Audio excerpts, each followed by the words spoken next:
মাঝে আর একটা দিন, তারপরেই খুশির বড়দিন।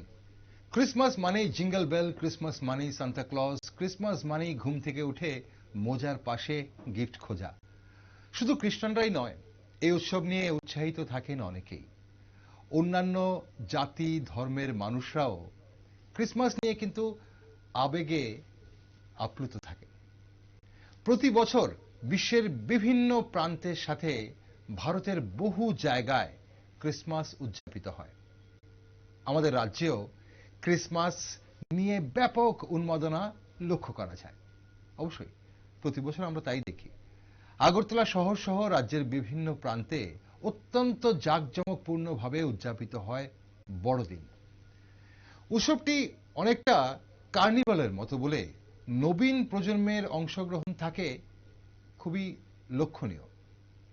বিভিন্ন চার্চগুলোতে উপচে পড়া ভিড় থাকে, মানুষের সমাগম হয়। বড়দিনের আগে বিভিন্ন বাজারে ঘুরলেই চোখে পড়ে স্টার, ক্রিসমাস ট্রি, মোমবাতি, বিভিন্ন ধরনের লাইট এবং ঘর সাজানোর নানান সরঞ্জাম ইত্যাদি। আর কেক ছাড়া যেন ক্রিসমাস সেলিব্রেশনটাই অসম্পূর্ণ থেকে যায়। কিন্তু কেন পালন করা হয় ক্রিসমাস? কবে থেকে পালন করা হচ্ছে? আর ক্রিসমাস পালনের কি কোনো নিয়ম নীতি আছে, বিশেষ কোনো নিয়ম নীতি? সেই সব নানান বিষয় নিয়ে আজ আমরা কথা বলবো, আমরা জানার চেষ্টা করব সেই সব। আর আমাদের এই অনুষ্ঠানে আজ আমরা ক্রিসমাসের নানান বৃত্তান্ত জানবই, তার জন্যে আপনারাও সঙ্গে থাকুন। নমস্কার, আমি দীপেন আর আপনারা দেখছেন নিউজ ভ্যানগার্ড। সময় এখন ক্রিসমাস নিয়ে একটি বিশেষ টক শো। আর আজ আমার সাথে আছেন রাজ্যের অবসরপ্রাপ্ত আধিকারিক সমরেন্দ্র দেববর্মা এবং রয়েছেন লাইফ ডেকন অভিজিৎ দেববর্মা। নমস্কার। আপনাদের দুজনকেই স্বাগত আজকের অনুষ্ঠানে। স্বাগত। সমরেন্দ্রবাবু, প্রথমেই আপনাকে এবং অভিজিৎবাবু আপনাকে মেরি ক্রিসমাস ইন অ্যাডভান্স। আপনাকেও ক্রিসমাস। Thank you. ক্রিসমাস বলতে আমরা কি বুঝি? What is Christmas? ক্রিসমাস শব্দটার অর্থ কি? আমাকে বলছেন? হ্যাঁ, সমরেন্দ্রবাবু আপনাকে বলছি। ক্রিসমাস অত্যন্ত তাৎপর্যপূর্ণ, কেননা আমাদের নির্মাতা ঈশ্বর পরমেশ্বর মানুষের রূপ ধারণ করে জগতে এসছেন সমগ্র মানব জাতির পরিত্রাণ সাধনের জন্য। আচ্ছা। সুতরাং এই ক্রিসমাসটা যদিও মানুষ আজকাল বাহ্যিক আনন্দ উৎসব করছে, কিন্তু ক্রিসমাসের আসল যে তাৎপর্য, ভিতরের যে রহস্য, সেটা অনেকেই বুঝেন না। আচ্ছা। তো ক্রিসমাস অত্যন্ত মূল্যবান একটা ঘটনা, পৃথিবীর ইতিহাসে সবচেয়ে বড় ঘটনা, যেটা ঈশ্বর মানব রূপে জন্মগ্রহণ করেছেন। আচ্ছা। যিশু নামে এক বাপবাদী যিশুর জন্মের 700 বছর পূর্বে বাপবাণী করেছিলেন, দেখো সেই কন্যা গর্ভবতী হইবে এবং পুত্র প্রসব করিবে, তাহার নাম ইমানুয়েল রাখা যাইবে। আচ্ছা। ইহার অর্থ আমাদের সহিত ঈশ্বর, অর্থাৎ ঈশ্বর স্বয়ং মানুষের পরিত্রাণের জন্য এই পৃথিবীতে নেমে এসেছেন। আচ্ছা।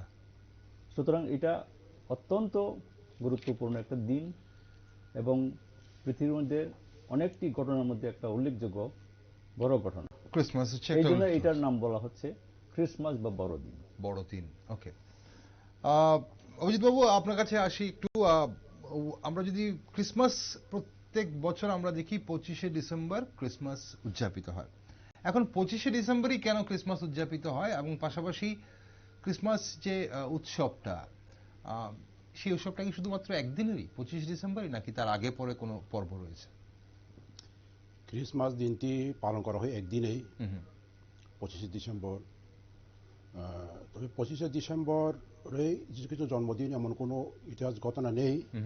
তবে এই একটা দিন, যে দিনে যে তার জন্মদিন উৎসব পালনের জন্য এই দিনটিকেই ধার্য করা হয়েছে। আচ্ছা। এটা শীতকাল, আমাদের দেশে শীতকাল, কিন্তু যে জায়গায় যিশু খ্রিস্ট জন্মগ্রহণ করেছিলেন সেই জেরুজালেম বেথলেহেম শহরে বেথলেহেমের যে পরিবেশ, যে এনভায়রনমেন্টটা তখন ছিল গ্রীষ্মকাল। আচ্ছা, সামার ছিল, সামার ছিল। আচ্ছা, তো এক দেশে একরকম পরিবেশ বা পরিস্থিতি বা পরিমণ্ডল যারা বলেন, তো আমাদের সঙ্গে তাদের পরিবেশ পরিমণ্ডল এক ছিল না। তো 25শে ডিসেম্বর আমরা বড়দিন বলি, এটার মাহাত্ম্য হলো যেই দিনে ঈশ্বর পুত্র যিশু খ্রিস্ট জন্মগ্রহণ করেছিলেন। এটার দিনের মাহাত্ম্য হলো যে পরিত্রাতা আগমনের দিন বা জন্মের দিন, এই জন্য এটাকে বড় হিসাবে দেখানো হয়েছে। আচ্ছা, মানে বড়দিন বলতে আপনার মানে সময় বড় এমন বিষয় না। আচ্ছা, না অনেকেই বলেন যে এই দিনটা থেকে মানে 25শে ডিসেম্বর থেকে দিন বড় হতে শুরু করে বলে সেখানে বড়দিন বলে বলা হচ্ছে। আমি সে পৌঁছে আসছি। আচ্ছা, যে অনেকে অনেক মন্তব্য করতে পারে যে বড়দিন মানে দিনটা বড়, সে বিষয় না, কিন্তু মানুষের জন্য বিষয়টা বড়। মানে আচ্ছা, সুসংবাদ, পরিত্রাণের সুসংবাদ, ঈশ্বর পুত্র জন্মদিন, এই অর্থে দিনটা বড়, মানে মহৎ যাকে বলা হয়। তবে 25 ডিসেম্বর এর পরের দিন থেকে একটু দিনটা বড় হয়, এটা তো আমরা সবাই জানি যে যে এই দিনটাতে আমরা আস্তে আস্তে দিনটা বড় হয়। এটা জানে, মানে গ্রীষ্মকাল আসার আগে দিন বড় হয়, শীত আসার আগে দিনটা ছোট হয়। এই যে মকরক্রান্তি, মানে এই মকরক্রান্তি আর এই যে বিষুব রেখা আর ইয়ে রেখা, হ্যাঁ, এটার সঙ্গে তো আমাদের দিন বড় হওয়ার সম্পর্ক আছে। এটা এই প্রসঙ্গে গেলাম না। ঈশ্বরের পুত্র জন্মগ্রহণের দিনটা আমাদের জন্য, যেহেতু এটা পরিত্রাতার দিন, মুক্তির দিন, সেজন্য এটাকে আমরা মানে বড়দিন হিসেবে পালন করা হয়। নিশ্চয়ই বড়দিন আনন্দের দিন, খুশির বড়দিন, তার জন্যই বলা হয়। এবং এখন কথা হচ্ছে যে যেহেতু ঈশ্বর পুত্র সেদিন জন্ম নেবেন, তার জন্য সেটা বড়দিন। এখন তাহলে ঈশ্বর পুত্র জন্ম নেবেন, কিন্তু যীশু খ্রিস্টের জন্ম নিয়ে তাহলে মত পার্থক্য কেন রয়েছে? দেখুন, খোলাখুলি আলোচনাটা করছি। একদম একদম।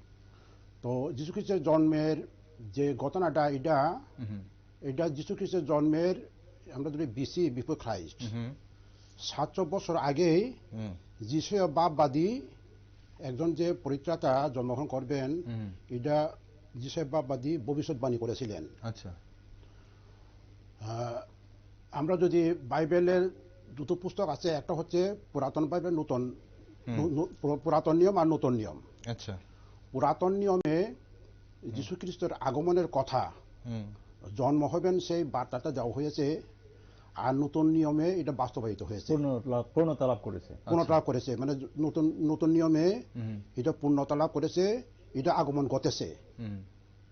ওকে, হ্যাঁ, এই দুটোর মধ্যে কোন দিনেই মানে জন্মগ্রহণ করেছে এটা বড় নয়, যে ভবিষ্যৎবাণীটি পূর্ণতা লাভ করেছে সেটাই বড় কথা। আচ্ছা, মানে ঠিক এই সময়টাতে ঈশ্বর পুত্র জন্ম নেবেন, সেটাই মানে যে ভবিষ্যৎবাণী করা হয়েছিল, এবং সেই ভবিষ্যৎবাণীটা সত্যি হয়েছে, কিন্তু সেটা পারফেক্টলি বলা যাচ্ছে না 25শে ডিসেম্বরই যীশু খ্রিস্ট জন্ম নিয়েছেন। ওকে, তার জন্য ওকে। এখন কথা হচ্ছে যে আমরা যদি ক্রিসমাস সেলিব্রেশনটা, যেটা সোমেনবাবু আপনি বলছিলেন যে আমরা বাহ্যিক দিকটা দেখি, যেগুলো হয়তো আমিও বলছিলাম যে বাজারে চোখ রাখলে এখন বিভিন্ন দোকানে দেখবেন ঘর সাজানোর বা চার্চ সাজানোর, রাস্তাঘাট সাজানোর সরঞ্জাম, লাইট বলুন, ক্যান্ডেলস বলুন, বিভিন্ন ডেকোরেশনের আইটেম বলুন। তার পাশাপাশি দেখবেন বড় বড় স্টার ঝোলানো রয়েছে, স্টারের ভিতর লাইট দিয়েছে, খুব সুন্দর ডেকোরেশনের সব সামগ্রী। সান্টা ক্লজ একটা বিরাট বড় ভূমিকা রাখে, আমরা সেই বিষয়েও আসব। কেক রয়েছে, গিফটস রয়েছে, কার্ডস রয়েছে। আগে যখন মোবাইলের যুগ ছিল না, যখন গ্রিটিংস কার্ড আদান প্রদান হতো এই ক্রিসমাসে। এখন কথা হচ্ছে যে মূল পর্বটা কি তাহলে? মানে মূল পর্বটা ক্রিসমাস, এই যে ঈশ্বর পুত্র জন্মগ্রহণ করলেন, তাহলে ক্রিসমাস সেই দিনটায় ক্রিসমাস সেলিব্রেশনটা কিভাবে হয়? এটা যীশু খ্রিস্টকে মনের সহিত গ্রহণ করা। আচ্ছা, যেমন আমরা মানুষ, প্রত্যেক মানুষই ঈশ্বর থেকে বিচ্ছিন্ন। বাইবেলে বলা আছে সব মানুষই পাপ করিয়েছে এবং ঈশ্বরের গৌরবহীন হইয়াছে। আচ্ছা, হ্যাঁ, সুতরাং প্রত্যেক মানুষই ঈশ্বর থেকে বিচ্ছিন্ন। সেটার কাহিনীও ছিল, এটা অনেক কাহিনী, অতীতের যে কাহিনী, আমাদের প্রথম মানব আদম এবং ইভ স্বর্গের উদ্যানে ছিলেন, ঈশ্বরের সঙ্গেই ছিলেন। তাদেরকে মৃত্যুর জন্য ঈশ্বর তৈরি করেননি, সৃষ্টি করেননি। আচ্ছা, ইডেন বাগানে ছিলেন, সেখানে সেই বাগানকে দেখাশোনা করবার দায়িত্ব ঈশ্বর তাদেরকে দিয়েছিলেন। ঈশ্বর শুধু একটা কথা বলেছিলেন, বাগানের সব ফল তোমরা খেতে পারবে, কিন্তু একটা নিষিদ্ধ ফল আছে, সেটা বলে জ্ঞান বৃক্ষ, সেটা তোমরা কোনোভাবেই খাবেন না। যেদিন তোমরা খাবে তোমরা মরিবে। আচ্ছা, এই হলো ঈশ্বরের নির্দেশ। কিন্তু শয়তানের প্ররোচনায় প্রথম ইভ, আদমের স্ত্রীকে শয়তান প্রলোভিত করল, এবং এই যে জ্ঞান বৃক্ষের ফলটা খুব দেখতে সুন্দর, ইভ প্রলোভিত হলেন এবং সে নিজে খেলো, সে আদেশ মানলেন এবং সে তার স্বামী আদমকেও সে খেতে দিলেন। আচ্ছা, সেটাই হলো মানুষের জীবনের প্রথম পতন। মানুষের পতন শুরু হলো সেই থেকে, কারণ মানুষ প্রথম ঈশ্বরের অবাধ্য হলেন। আচ্ছা, এই যে অবাধ্যতা, সেটাই হলো পাপ। ঈশ্বরের সঙ্গে মানুষের যে সম্পর্ক ছিল স্বর্গীয় উদ্যানে, সেই সম্পর্ক সম্পূর্ণভাবে নষ্ট হয়ে গেল। আচ্ছা, সুতরাং পাপ করলে স্বর্গের কোনো স্থান নেই। মানুষ অভিশপ্ত হলেন। আচ্ছা, এবং স্বর্গ উদ্যান থেকে তাড়িয়ে দেওয়া হলো। আচ্ছা, মানুষের ঈশ্বর বলেছিলেন যে যেদিন তোমরা ফল খাবে মৃত্যু হবেই। এখন সেদিন থেকে আমাদের, যদিও সঙ্গে সঙ্গে মৃত্যু হয় না, মানুষের আত্মিক মৃত্যু হয়ে গেল। আচ্ছা, মানুষের নৈতিক জীবনের মৃত্যু হলো। আত্মিকভাবে এবং নৈতিকভাবে মানুষের মৃত্যু ঘটল, পরবর্তীকালে মানুষের মৃত্যু হলো।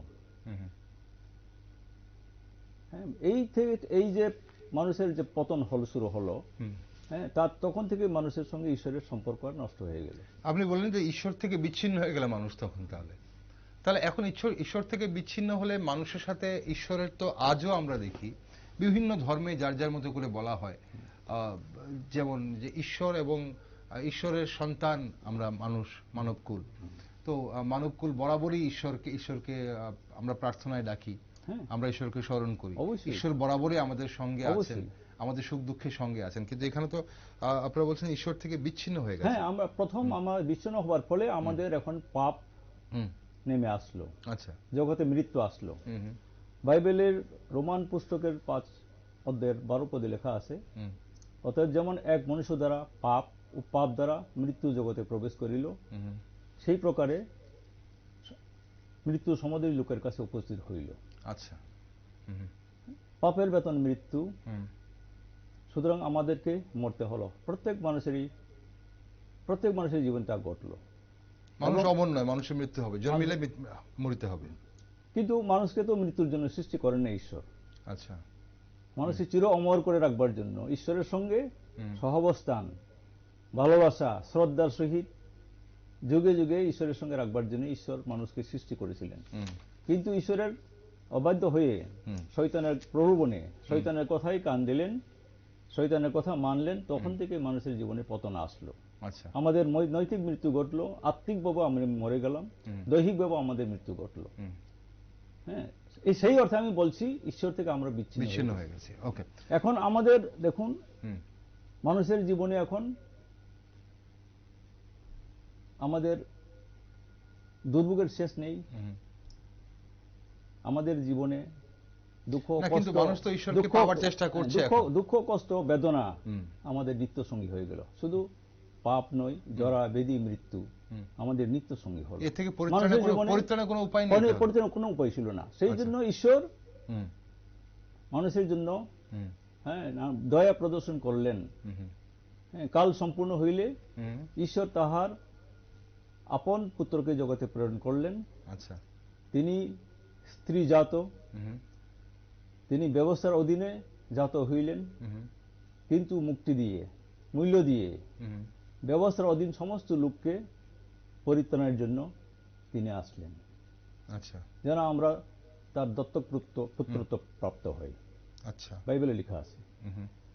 সো ঈশ্বর জগৎকে এমন প্রেম করিলেন যে তাহার একজাত পুত্রকে দান করিলেন, যেন যে কেহ তাহাতে বিশ্বাস করে সেজন্য বিনষ্ট না হয়, কিন্তু অনন্ত জীবন পায়। আচ্ছা, ওকে, আমি ঈশ্বর জগৎকে প্রেম করলেন, আমরা তার সৃষ্টি, আমরা শয়তানের প্ররোচনায় হুম, আমরা ভুল পথে গেলাম। হুম, হ্যাঁ, ঈশ্বর কিন্তু তার সৃষ্টি, আমরা সর্বশ্রেষ্ঠ জীব, আমরা হুম, আমাদের ঈশ্বর দয়া করলেন তার সৃষ্টি সমস্ত জীব মানব সমগ্র মানুষকে হুম, পরিত্রাণ দেওয়ার জন্যই তার আপন সন্তানকে জগতে প্রেরণ করলেন। হুম, মানুষের উদ্ধারণ করে উনি জন্মগ্রহণ করলেন মেরি নামে এক কুমারীর গর্ভে। গর্ভে। এবং এটা মাদার একটা ম্যারি। পবিত্র আত্মার অলৌকিক শক্তি দ্বারা, আচ্ছা। এটা মানুষের কোনো কার্য দ্বারা নয়। হুম, এটাই মানে খুব তাৎপর্যপূর্ণ। হুম, এবং মেরি যিনি কুমারী ছিলেন, হুম, হুম, যিশুর জন্মের পূর্ব পর্যন্ত সে বিবাহ করেন নাই। আচ্ছা। হ্যাঁ, হুম, তো ঈশ্বরের যে এই যে অসীম দয়া, হুম, ঈশ্বরের যে কৃপা আমাদের জন্য, হ্যাঁ, উনি দেখালেন, আমরা তাকে বিশ্বাস করে গ্রহণের মাধ্যমে হুম, আমরা আমাদের পাপের ক্ষমা লাভ করি। অর্থাৎ যীশু খ্রিস্টের ধার্মিকতার গুণে আমরা ধার্মিকতা হতে পারি। আচ্ছা। এটাই বাইবেলের বক্তব্য, বাইবেলের বলে। ওকে, তাহলে এখন আপনার কাছ থেকে শুনতে যখন ইচ্ছে করছিল আরেকটু আমরা শুনবো, আরেকটু এগিয়ে যাব যীশু খ্রিস্টের জন্মের পর, তারপরে দিকগুলো জানবো, কিন্তু আহ, এর ফাঁকে আমরা একটু ক্রিসমাস সম্পর্কে, যেহেতু ক্রিসমাস বড়দিন আসছে, অভিজিৎ বাবু, এই যে ক্রিসমাসের দিন সেলিব্রেশনটা আমরা, যেটা সৌমেন্দ্রবাবু বলছিলেন, যেটা আমার মূল প্রশ্ন ছিল যে আমরা তো সেলিব্রেশন করি, আমরা পার্টি করি, আমরা প্রিয়জনদের সাথে সময় কাটাই, ঘুরতে বেরোই, কিন্তু ক্রিসমাস সেলিব্রেশনের মূল পর্বটা কি? আপনি তো নিজে একজন লাইভ ডেকান, মূল পর্বটা কি করা হয় সেদিন? ধন্যবাদ। ক্রিসমাস ডে এটা বড়দিন, এটা তো বললাম। হুম, হুম, তো সবচেয়ে আনন্দের বিষয় হচ্ছে যে যীশু খ্রিস্ট কেন জন্মগ্রহণ করেছিলেন, হুম, তার কি প্রয়োজন ছিল? আচ্ছা। অবশ্যই প্রয়োজন ছিল। হুম, কথা হচ্ছে ঈশ্বরের প্রেম, ঈশ্বরের প্রেমের গুণেই তিনি জন্মগ্রহণ করেছেন। হুম, তো যীশু খ্রিস্টের জন্মের আসল উদ্দেশ্য হচ্ছে ঈশ্বরের সৃজনশীল শক্তি প্রকাশ করা, আচ্ছা। তার যে ভালোবাসা, তার প্রেম প্রকাশ করা। হুম, কারণ মানুষ হচ্ছে তার প্রতিমূর্তিতে গড়া। হুম, আমরা জানি সবার উপরে মানুষত্ব, তাহার উপরে নাই। হুম, তো মানুষ ঈশ্বরের প্রতিমূর্তিতে গড়া, হুম, কাজে তার প্রতিমূর্তিতে গড়া মানুষকে নিয়েই তার মানে কেন্দ্রবিন্দু, মানুষকে নিয়ে তার পরিকল্পনা। আচ্ছা। হুম, তো যে মানুষকে তিনি পরিত্যাগ করেছিলেন, হুম, তো কেন পরিত্যাগ করেছিলেন তো সম্রাটবাবু বলেছেন হুম, যে পাপের জন্য তাকে ঈশ্বর পরিত্যাগ ভুল করেছেন। পথে পরিচালিত হয়েছিলেন মানুষ। তো পাপের একটা শাস্তি আছে, হুম, আর একটা বিচার আছে। সেই বিচার ঈশ্বর মনে প্রাণে চান না। হুম, তো সেই পাপ থেকে পরিত্রাণ মানে পাপের প্রায়শ্চিত্ত করা। হুম, তো পাপের প্রায়শ্চিত্ত বলতে আমরা কি বুঝি? হুম, পাপের প্রায়শ্চিত্ত হচ্ছে, দেখুন আমরা যে কোনো ধর্মই করি না কেন, হুম, আমরা মৃত্যু পরে শ্রাদ্ধ শান্তি করি, হুম, আত্মার জন্য সদ্গতি কামনা করি। হুম, কেন করি? তার আত্মাটা যেন জীবিত হয় বা আত্মা যেন শান্তি পায়, তাই তো? সদ্গতি যেন লাভ করেন। সদ্গতি লাভ করে। হুম, তো সদ্গতি জিনিসটা আমরা যেভাবে দেখি যে ঈশ্বর মানে মানুষের আত্মার যে পরিত্রাণ বা তার সদ্গতি কামনা, হুম, যিশুর নির্দেশিত ঈশ্বরের যে সদ্গতি বা তার যে প্রাচিত্য, সেটা সেরকম নয়, সেটা আচ্ছা, একটু ব্যতিক্রমী। আচ্ছা। খোলাখুলি বলছি, হুম, হুম, দেখুন মানুষের, আমরা ত্রিপুরাতেও দেখি, প্রতিটি জাতির মধ্যে দেখি হুম, যে বিভিন্ন মন্দিরে বা বিভিন্ন জায়গায় হুম, পশু বলি, গবাদি পশু, যে কোনো বলি দিয়ে মানুষের পাপের জন্য প্রায়শ্চিত্তের ব্যবস্থা করা হয়। হুম, ঈশ্বর বলছে যে দেখো, যেভাবে পশুর যে রক্ত, হুম, সেটা পবিত্র নয়, সেটা পবিত্র না। আচ্ছা। তারপরে ওই অপবিত্র রক্ত দিয়ে হুম, মানুষের পাপের শোধন বা পাপের যে মোচন, সেটা অসম্ভব ব্যাপার। তো আচ্ছা। মানুষের পাপের জন্য ঈশ্বরের বিধান হচ্ছে হুম, যে এমন একটা রক্ত লাগবে যে রক্তটা পবিত্র। পবিত্র। হুম, একমাত্র পবিত্র হচ্ছে 1 পিতর 1:16 পদ, আমি পবিত্র তোমরা পবিত্র হও। মানে কি?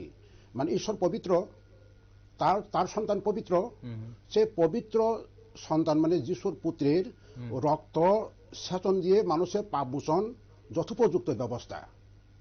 আচ্ছা। খুব মূল্যবান কথা বলছি। হুম, যিশুর, আপনি দেখেছেন যিশু ক্রুশে পীড়িত হয়েছেন কেন? হুম, এটা প্রায়শ্চিত্ত করেছেন, মানব জাতির জন্য। হ্যাঁ, সমগ্র জাতির জন্য। আচ্ছা। এবং বলা আছে যে দেখো এক এক কুমারী কন্যা গর্ভবতী হইবে, একটা সন্তান লাভ করবে, তার নাম যিশু রাখিবে, সে পরিত্রাতা।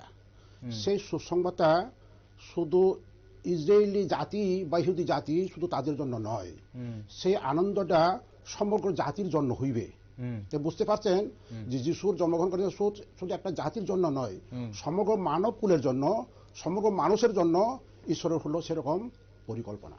আচ্ছা, এখন যারা বিশ্বাস করেন তাদেরকে তিনি মুক্তি দেন, যারা বিশ্বাস করেন না তাদের কথা আমি জানি না, কিন্তু যাকে তারা গ্রহণ করেছিলেন সবাইকে তিনি সেই পাপ থেকে মুক্তি দেওয়ার।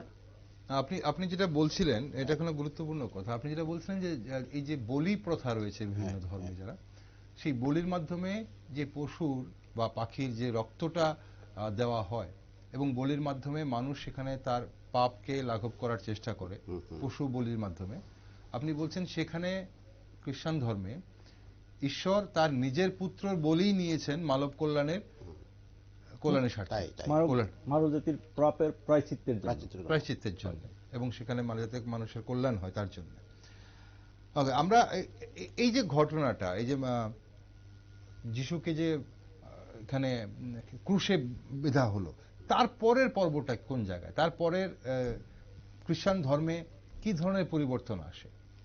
আচ্ছা দেখুন, যিশু খ্রিস্ট একটা গুরুত্বপূর্ণ হচ্ছে যে মানে পরিবর্তনটা আমি একটা বলছি। পরিবর্তন মানে কি, এই যে মানুষের চিরাচরিত প্রথা সেটা পরিবর্তন হওয়া দরকার। আচ্ছা, শুধু আমি ইহুদি জাতির মধ্যেও কিন্তু এই যে বলি প্রথা ছিল, যে ব্যবস্থাটা ছিল, ঈশ্বর দেখেছে যে মানে পশু বলি দিয়ে এই যে বিধি ব্যবস্থা দিয়ে মানুষ নিখুঁতভাবে পালন করতে পারে না, ব্যর্থ হয়েছে। Chapter close. তারপরে নতুন করে চিন্তা করলো যে অপবিত্র দিয়ে রক্ত দিয়ে যখন শোধন হয় না, তখন পবিত্র রক্ত এসেছে। যীশু খ্রিস্ট ক্রুশারোপিত হয়ে সমস্ত মানব জাতির জন্য যে প্রায়শ্চিত্ত করেছেন, মানব জাতি মানে এখানে কোনো ভেদাভেদ নেই, মানুষ হলে হলো, সমগ্র মানুষ। তো এরপর হলো কি, যিশুর মৃত্যু হওয়ার পরে যে একটা মহৎ কাজ করার পরে তিনি 3 দিন পরে পুনরুত্থিত হয়েছেন। আচ্ছা, পুনরুত্থিত হয়ে তিনি স্বর্গে যাবার আগে 3টা মূল্যবান কথা বলে গিয়েছেন। 3টা মূল্যবান কথা হলো, বলছে তোমরা সারা পৃথিবীতে গিয়ে আমার সুসমাচার প্রচার করো, যে সুসমাচার দ্বারা মানুষ যিশুকে মানে বিশ্বাস করে, যিশুকে পরিত্রাণ হিসেবে গঠন করে সে পরিত্রাণ পায়। আচ্ছা, এই যে মূল বক্তব্য, এটা হলো প্রথম কথা। দ্বিতীয়ত হচ্ছে যে পিতা পুত্র পবিত্র আত্মার নামে সবাইকে তুমি বাপ্তিস্মিত করো, মানে যিশুর শিষ্য বানাও। আচ্ছা, তৃতীয়ত হচ্ছে যে সমাজ পরিবর্তন। কিভাবে সমাজ পরিবর্তন? দেখুন, খুব মূল্যবান কথা বলছে সমাজ পরিবর্তন। আমাদের সমাজটা কিভাবে চলছে, সমাজে হানাহানি, কাটাকাটি, মারামারি, এইটা বলুন আপনি যে কোনোভাবে হোক, সমাজে যে মানে অব্যবস্থা বা বিভিন্ন মানে অরাজকতা, এটা পরিবর্তন করা দরকার।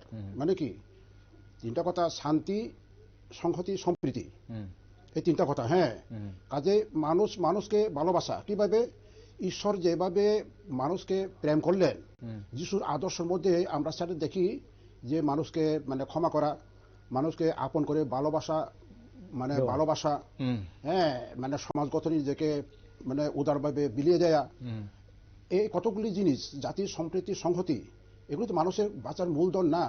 এটাকে সমাজের মধ্যে আমাদের এটাকে যিশুর বাণী দিয়ে, যিশুর আদর্শ দিয়ে এটা নতুন ভাবে গড়ে তোলা। এখানে প্রশ্ন জায়গা সৌমেনবাবু, এই যে ধরুন যেটা বলা হচ্ছে বা অজিতবাবু যেটা বলছিলেন, ব্যাখ্যা করছিলেন যে ঈশ্বর তার পুত্রের বলিদান নিয়েছেন, ঈশ্বর তার পুত্রের বলিদান নিয়েছেন মানব জাতির যেখানে মানব জাতির কল্যাণের স্বার্থে, বা যেখানে মানব জাতি যে ভুলগুলো করেছে সেখানে মানব জাতিকে পরিত্রাণ করার জন্য। এখন কথা হচ্ছে যে তারপর 3 দিন পর আবার পুনর্জন্ম হয়েছেন ঈশ্বর পুত্র যিশুর, কিন্তু স্বর্গে যাওয়ার আগে উনি যে কথাগুলো বলে গেছেন, পরিত্রাণের কথা বলে গেছেন, প্রচার করার কথা বলে গেছেন, এবং সমাজ পরিবর্তনের কথা বলে গেছেন। এখন কথা হচ্ছে যীশুখ্রিস্ট তো দিলেন, যীশুখ্রিস্ট ক্রুশে চললেন, রক্ত ঝরালেন, তাহলে তারপর কি মানব কল্যাণের, মানব জাতির কি পরিবর্তন হয়েছে তাহলে? হ্যাঁ, হয়েছে। আচ্ছা, নিশ্চয় হয়েছে।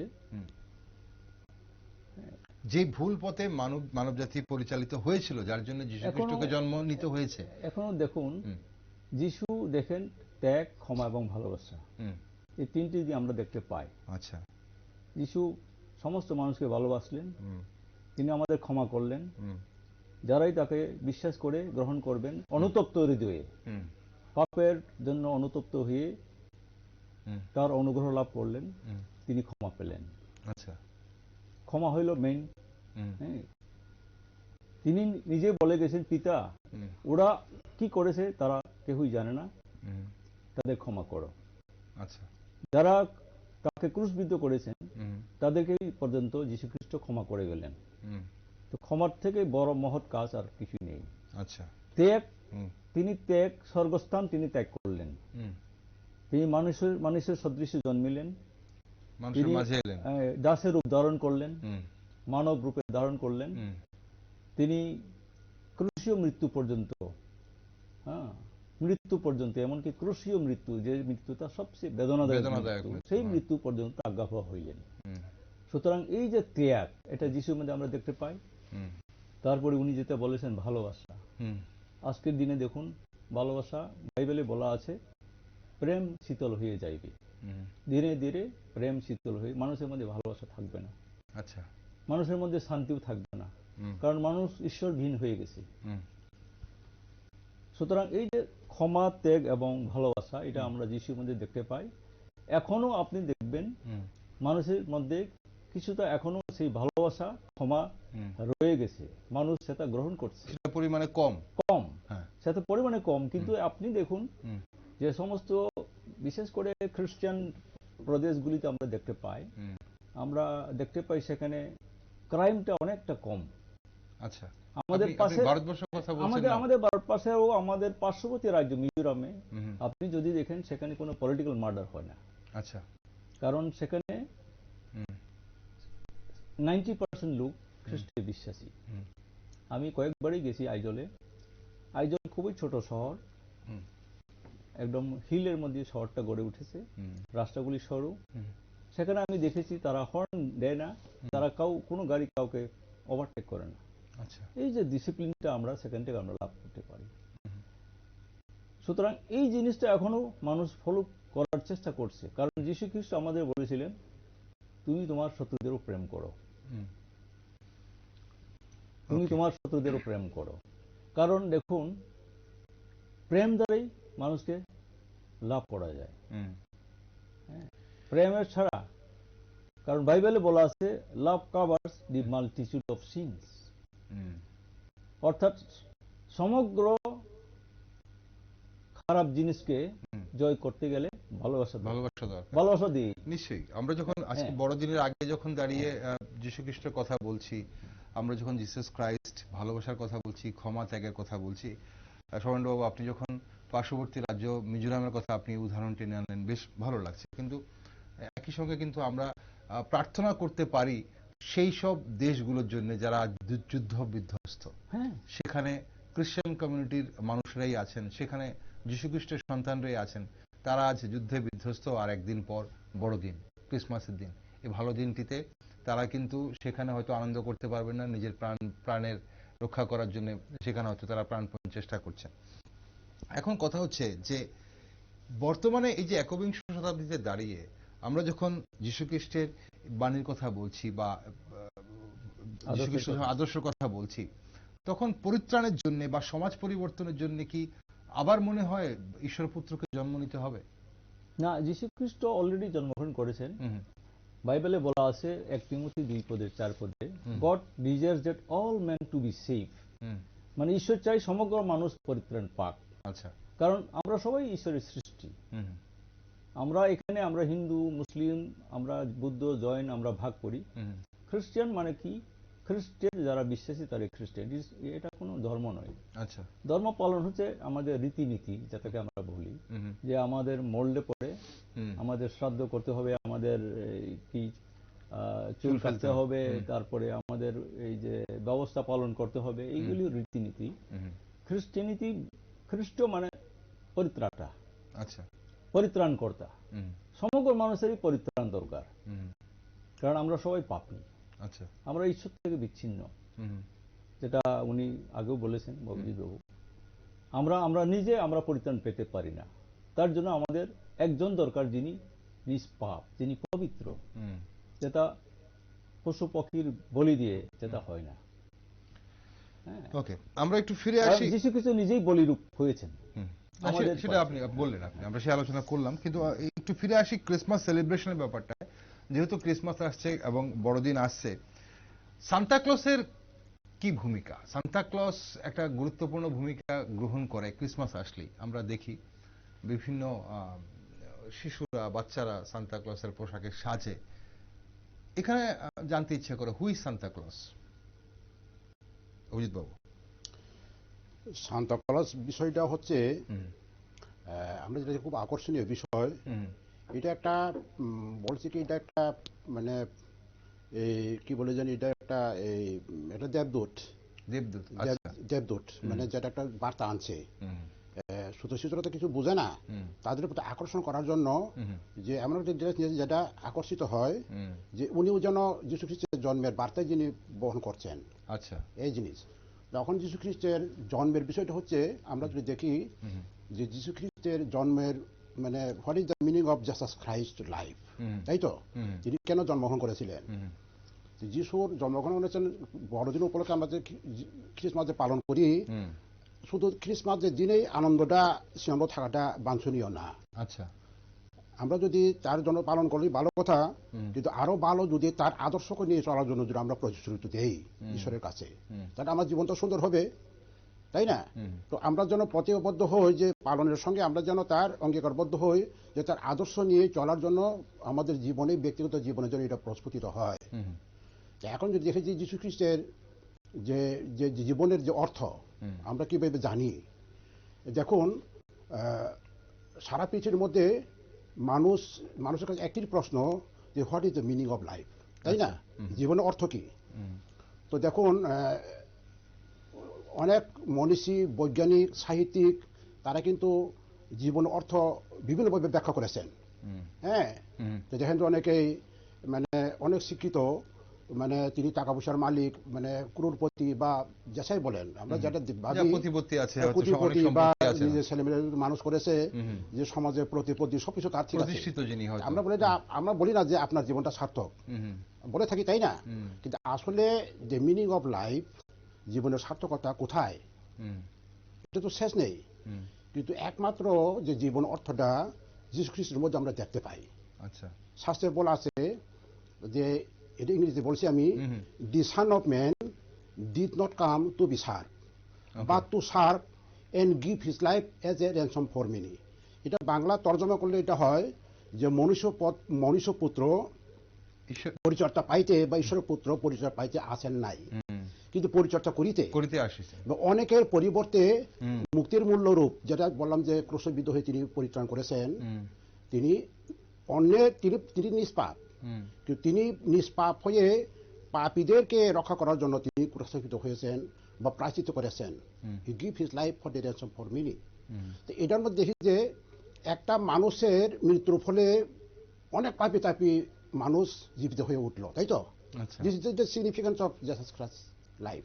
হুম, তো দেখুন, এটা আমরা দেখি যে আমরা যদি যিশুকে বিশ্বাস করি, তাহলে আমার জীবনের মধ্যে দিয়ে যেন আরেকটা লোক যেন পরিত্রাণ পায়, হুম, বা আরেকটা লোক যেন সে সৎপথে চলে। হুম, দিস মাই সোশ্যাল রেসপন্সিবিলিটি, হুম, সমাজের প্রতি দায়বদ্ধতা। এটাই বোঝায় যে আমি মানুষের জন্মগ্রহণ করেছি আমার জন্য না সমাজের জন্য, আচ্ছা। তাই না? হুম, যিশু বলেছেন আমি জন্মগ্রহণ করেছি আমার নিজের জন্য নয়, হুম, সমগ্র মানব জাতির জন্য। আচ্ছা। বুঝতে পারছেন? বুঝতে পেরেছি।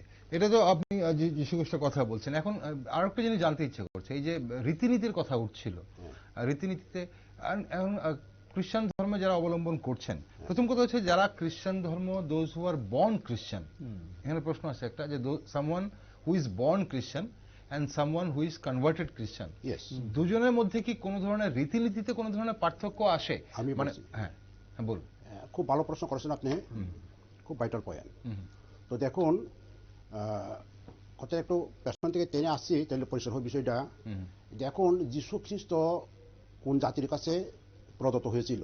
হুম, নিশ্চয় আমরা জানি আজকের জন্য ইসরায়েল, হুম, ইহুদি জাতি, যেটা আমরা বলি যে জীবিশ জিউ জুদা বংশ, হ্যাঁ জুদা বংশে জন্মগ্রহণ করেছিলেন, মানে আজকে যেটা ইসরায়েলের ঘটনা দেখতে পাই, হ্যাঁ ওই জাতির মধ্যে তিনি জন্মগ্রহণ করেছিলেন।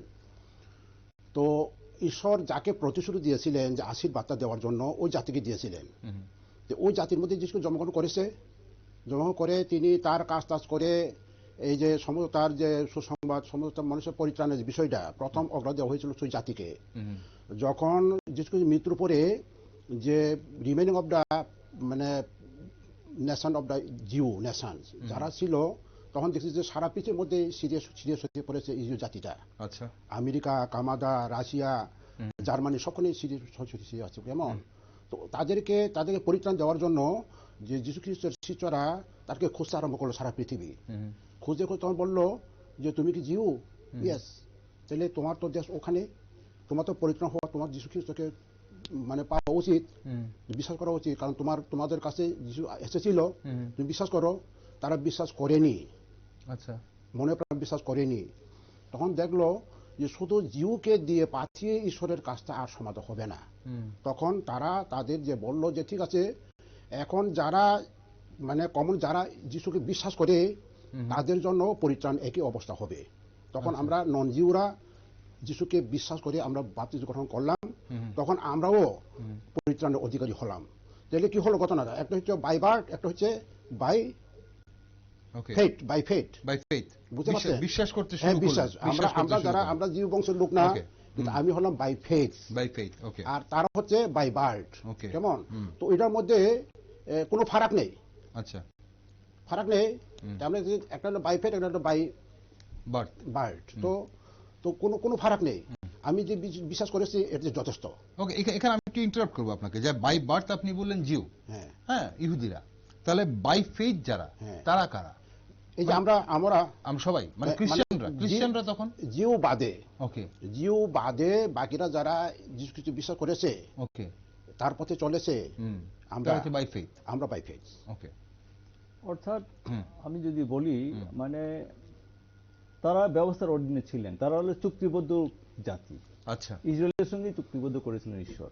আচ্ছা, ওকে, কিন্তু অন্যান্য জাতির কাছেও সুসমাচার প্রচার করবার জন্য দায়িত্ব দেওয়া হলো, এবং যারাই বিশ্বাস করবে তারাও পরিত্রাণ পাবে।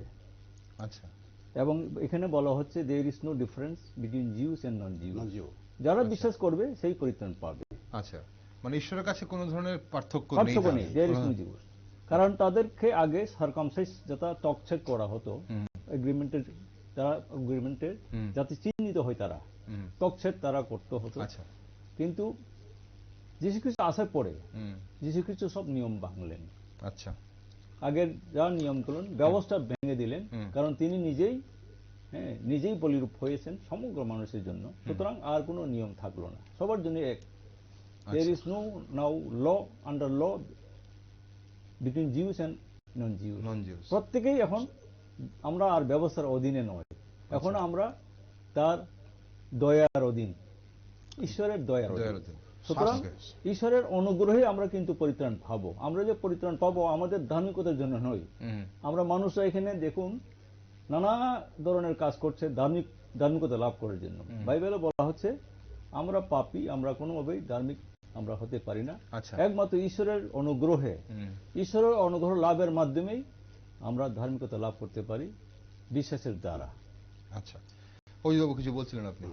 তো বলছিলাম কি, শাস্ত্র বলে আপনি যদি মুখে যিশুকে পরিত্রাতা হিসাবে স্বীকার করেন আর অন্তরে যদি বিশ্বাস করেন, তাহলে আপনি পরিত্রাণ পাবেন। আচ্ছা, এখন কথা হচ্ছে যে মানব জন্ম নিয়ে যে পাপ করলো, সে যদি পরিত্রাণের পথ বেছেও নেয়, সে কি নিজে বুঝতে পারবে যে সে পরিত্রাণ পেয়েছে? হ্যাঁ, আমি সে বলছি, দেখুন আমি তো একটু আগে বলেছিলাম যে মানুষ তো অমর নয়, মানুষ জন্মিলে ঠিক আছে, দেখুন মরিতে হইবে। দেখুন আমরা যে কোনো ধর্মের হোক, যে কোনো শ্রেণীর লোকই হোক, জন্মিলে মরিতে হবে, অমরকে কথা কবে, কথাটা সেটা সত্য।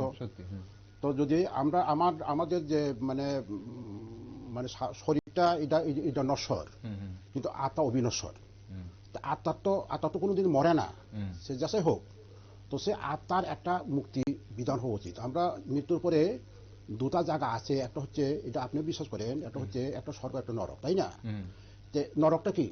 যারা পাপী তাপী তাদের জন্য, যারা শাস্তি তাদের জন্য, আর স্বর্গ কাদের জন্য? যারা ধার্মিক, যারা পূর্ণ তাদের জন্য। ঈশ্বর চান না তার যারা তাকে বিশ্বাস করে তার প্রতিমূর্তিতে গড়া মানুষ সে নরকে যাক, তিনি চান না। যে নরকটা কার জন্য সৃষ্টি করা হয়েছে? যারা পাপ করে, পাপ পাপ পাপ করার জন্য কে প্ররোচনা করেছে? শয়তান। আমরা যদি দেখি পাপের যে শয়তান, ওই শয়তানের জন্যই কিন্তু শয়তান কিন্তু দলবদ্ধ করে দল বাড়ি করছে, করে করে তাকে তার দলে নিয়ে সেটাকে একটা বিরাট একটা তার একটা প্ল্যান ছিল। হ্যাঁ, কিন্তু ঈশ্বর চান যে শয়তানের কাছ থেকে রক্ষা করে যেন সে তার লোকগুলি স্বর্গ লাভ করে। হ্যাঁ, স্বর্গ লাভ করার জন্য যে আত্মা যেহেতু মানে অবিনশ্বর, আত্মার মৃত্যু নেই, সে আত্মারও কিন্তু একটা তার শান্তি, তার একটা মানে যেটা আমি বলি এভারলাস্টিং লাইফ, সেটা একমাত্র ঈশ্বরে। কারণ ঈশ্বর ছাড়া কে আছে এভারলাস্টিং লাইফ? ঈশ্বর হচ্ছেন তিনি আদি, তিনি অন্ত, তিনি তিনি তিনি ওমেগা, তিনি আলফা। আলফা ওমেগা বিষয়টা যদিও নতুন রকম মনে হচ্ছে, আলফা ওমেগা দুইটা শব্দ হচ্ছে গ্রিক ওয়ার্ড। আলফা হচ্ছে আমরা এ বলি না, জ্যাক, এ টু জ্যাক। আলফা গ্রিক এ, আর ওমেগা শেষ শেষ। তিনি আদি, তিনি অন্ত, তিনি শেষ। এ তো পরিষ্কার। কাজে তিনি চান স্বর্গের মধ্যে আমরা যেন চিরজীবন আমার আত্মা যেন চির শান্তি লাভ করে, এটাই ঈশ্বরের উদ্দেশ্য। আচ্ছা, ওকে। এখন যেটা অনুষ্ঠানের প্রায় শেষ পর্বে চলে এসেছি, অনেক কিছু জানার আছে, জানলাম আপনাদের কাছ থেকে। আমি বারবার ক্রিসমাসে ফিরে আসছি এর জন্যই, কারণ সেই দিনটা কিভাবে উদযাপিত হয় সেটা একটু জানার বিষয় রয়েছে। অনেক দর্শক বন্ধুরা হয়তো সেই দিনটার একটু গভীরে যেতে চান, কারণ ক্রিসমাস তো আমি বলছিলাম যে একটা অনেকেই খুব আনন্দ করতে পছন্দ করেন ক্রিসমাসের দিন, খুশির উৎসব, বড়দিন। ক্রিসমাসের দিন চার্চে কি হয়? সকাল থেকে ভোরবেলা থেকে রাত অবধি চার্চে কি ধরনের কাজ হয়? কারণ আমরা যদি দেখি যে দুর্গাপূজা, আমাদের দুর্গাপূজা যখন সনাতন ধর্মে যখন হয়, একদিকে যখন মানুষের ঢল নামে রাস্তায়, মানুষ পুজো দেখতে বের হয়, মণ্ডপে মণ্ডপে ভিড় করে, অন্যদিকে কিন্তু মণ্ডপে মণ্ডপে মায়ের পূজা অর্চনা হয়, এবং সেটা নিয়ম মেনে, তিথি আছে, বিভিন্ন তিথি মেনে যা যা করার সেগুলো করা হয়। তো চার্চে ক্রিসমাসের দিন একদিকে যখন আমরা যখন আনন্দ করছি, আমরা যখন ভিড়ে যাই, চার্চে যাই, আমরা ভিড় দেখি, মেলা দেখি, সেখানে চার্চে কি কি হয়?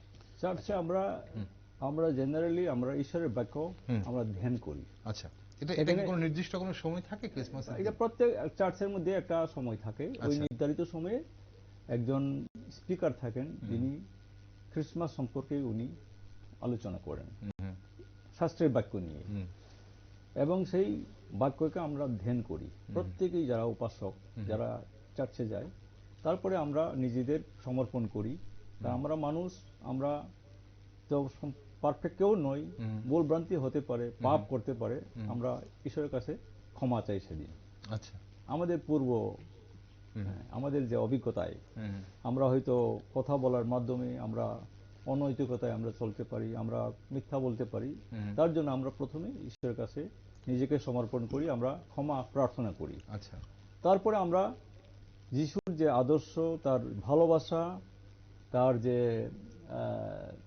যে নির্দেশ, সেটাকে আমরা যাতে মানতে পারি, আমরা বাধ্যতায় চলতে পারি, তার জন্য আমরা প্রার্থনা করি। আচ্ছা, যেন পবিত্র আত্মা, যিনি ঈশ্বর থেকে এসেছেন, পবিত্র আত্মা আমাদের পরিচালনা করেন।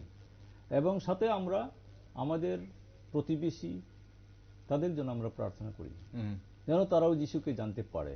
আচ্ছা, হ্যাঁ, যারা যিশুকে জানতে পারে তারাও যেন যিশুকে জানতে পারে।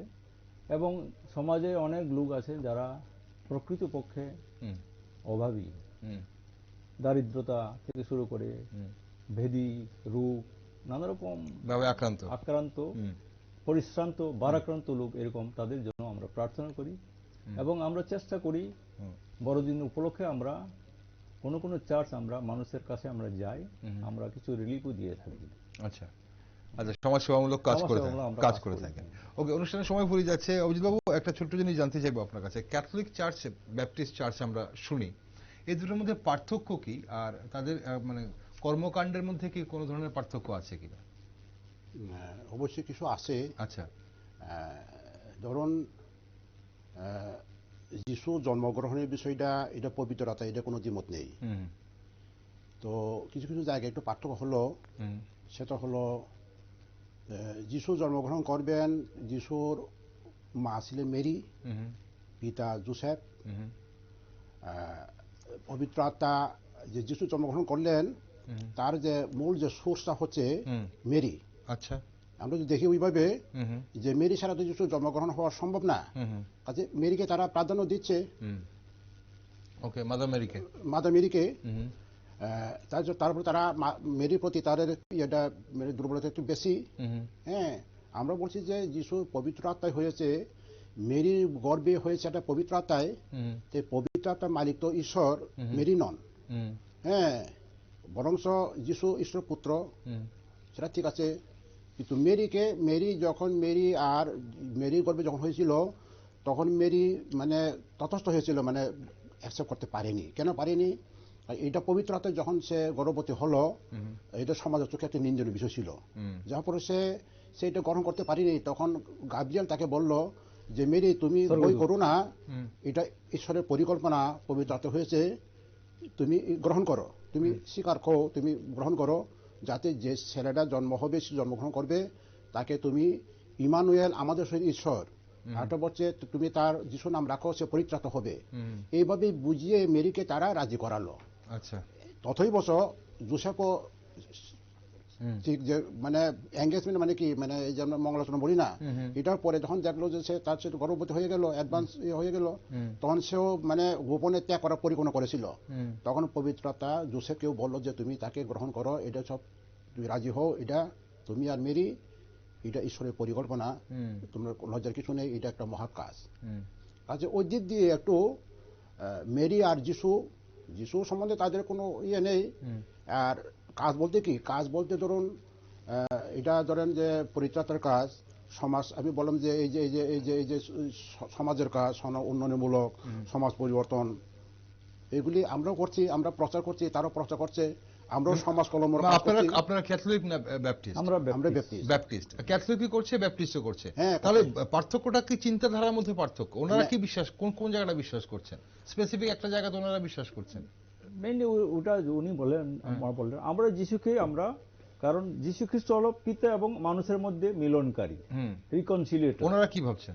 ওনারা মেরিকেও তারা সমানভাবে তারা ইয়ে করছেন। আচ্ছা, প্রাধান্য দিচ্ছেন। আমরা বলছি মেরি তো আপনার মতোই মানুষ। আচ্ছা, শুধু পবিত্রতার শক্তিতে গর্ভধারণ করে মেরিকে, হ্যাঁ, মেরির গর্ভে জন্মগ্রহণ করেছে পবিত্র। ঠিক আছে, আপনারা ব্যাপটিস্টরা তাই ভাবছেন, ক্যাথলিকরা ভাবছে মেরিও সেখানে সমানভাবে অবদান রয়েছে। এটাই মূল পার্থক্য। ঠিক, অনুষ্ঠানের সময় ফুরিয়ে গেছে, যেহেতু বড়দিন একটা দিন পর, আগামীকালকে ক্রিসমাস ইভের একটা বিরাট বড় ভূমিকা থাকে, এবং মানে আগামীকাল থেকে অনেকেই অবশ্যই আনন্দ করতে শুরু করবেন, সেলিব্রেট করতে শুরু করবেন। সুমনবাবু, সবার জন্য কোনো বার্তা থাকবে আপনাদের? হ্যাঁ, অবশ্যই। খুব ছোট্ট করে অনুষ্ঠানের সময় ফুরিয়ে গেছে। আমরা সমগ্র খ্রিস্টান বিশ্বাসী, মানে ঈশ্বরে বিশ্বাসী, যীশুখ্রিস্ট বিশ্বাসী মানুষের পক্ষ হয়ে আমাদের রাজ্যের সমস্ত মানুষের কাছে আমরা শান্তি এবং ভালোবাসার বার্তা আমরা দিতে চাই, যেন আমরা সকলেই একে অপরকে ভালোবাসি। এই দিনটা আমরা যখন একে অপরকে আমরা ভালোবাসতে পারবো, আমরা অন্যকে ক্ষমা করতে পারবো, তখনই যীশুখ্রিস্টের বড়দিন পালনের মূল যথার্থতা। আমরা আমাদের রাজ্যবাসী সকলকে আমরা জাতি, ধর্ম, বর্ণ নির্বিশেষে আমরা আহ্বান করতে চাই, আমরা শান্তিতে বসবাস করি এবং যিশুর প্রদর্শিত পথগুলি অনুসরণ করবার চেষ্টা করি। এটাই আমাদের। ওকে, অজিতবাবু, আপনার বার্তা? ধন্যবাদ। আমরা শেষ প্রান্তে এসে পড়েছি। যিশু বাপবাদী 9:16 আমি পড়ছি। যিশু 7 বছর আগে যারা বলেছিলেন, সে বলেছে, দেখো, একটি সন্তান তোমাদের হস্তে দেওয়া হইল, একটি পুত্র জন্মগ্রহণ করেছেন, তিনি হবেন আচার্য মন্ত্রী, বিক্রমশালী ঈশ্বর, সনাতন পিতা শান্তিরাজ। আচ্ছা, সনাতন পিতা শান্তিরাজ মানে, আর শান্তির কথাতে যেটা বললাম সেটা হচ্ছে, যিশু বলল যে শান্তি আমি তোমাদের কাছে রেখে যাইতেছি, আমার শান্তি তোমাদেরকে দান করিয়েছি। সেই শান্তি জগৎ যেভাবে শান্তি প্রদান করে সেরকম শান্তি হবে না। মানে কি, সেই শান্তি হবে ঐশ্বরিক শান্তি মানে ডিভাইন পিস অ্যান্ড লাভ, ঐশ্বরিক শান্তি মানুষের দরকার। এই জন্য আমরা যারা বড়দিন পালন করি, আমাদের মধ্যে যদি সেই ঐশ্বরিক প্রেম ভালোবাসা যদি থাকে, সেটা নিয়ে চলা যদি প্রতি প্রতিশ্রুতি দেয়, তাহলে বড়দিন পালনের সার্থকতা আমি খুঁজে পাই। অসংখ্য ধন্যবাদ আপনাদের দুজনকে আজ আলোচনায় আমাদের সাথে অংশগ্রহণ করার জন্য, স্টুডিওতে আসার জন্য। আপনাকে অনেক ধন্যবাদ। ধন্যবাদ। শুভ বড়দিন। আপনাদের শুভ বড়দিন, মেরি ক্রিসমাস। দর্শক বন্ধুরা, এতক্ষণ আপনারা দেখছিলেন আমাদের আজকের ক্রিসমাস নিয়ে বিশেষ অনুষ্ঠান। আমাদের সঙ্গে ছিলেন সৌমেন্দ্র দেববর্মা এবং অভিজিৎ দেববর্মা। আমরা অনেক কিছু জানলাম প্রভু যিশু সম্পর্কে। আসলে ধর্ম যার যার, উৎসব সবার, এমনটাই অনেকেই বলে থাকেন। এবং ক্রিসমাসের দিন আনন্দ ফুর্তি অবশ্যই অনেকেরই চলে। তবে নিউজ ভ্যানগার্ডের পক্ষ থেকে একটা আবেদন সবার কাছেই থাকবে। অনেকেই কিন্তু ক্রিসমাস বলুন বা অন্য যে কোনো আনন্দের দিনেই বলুন, আনন্দে আত্মহারা হয়ে রাস্তায় কিন্তু অনেকটা গতি ব্যবহার করে, বিশেষ করে টু হুইলার যারা চালান। তো আমরা চেষ্টা করব, আমরা চার্চে যাব, আমরা প্রিয়জনদের নিয়ে ঘুরতে বেরোবো, আমরা সবাই মিলে আনন্দ করব, কিন্তু সবাই সাবধানে থাকব। সবাই আমাদের নিজের আনন্দ যেন অন্যদের নিরানন্দ না হয়, সেদিকটাও আমরা খেয়াল রাখবো। তো আপনাদের সবাইকে আবারও নিউজ ভ্যানগার্ডের পক্ষ থেকে মেরি ক্রিসমাস। সবাই ভালো থাকবেন, সুস্থ থাকবেন এবং সঙ্গে থাকুন, দেখতে থাকুন নিউজ ভ্যানগার্ড।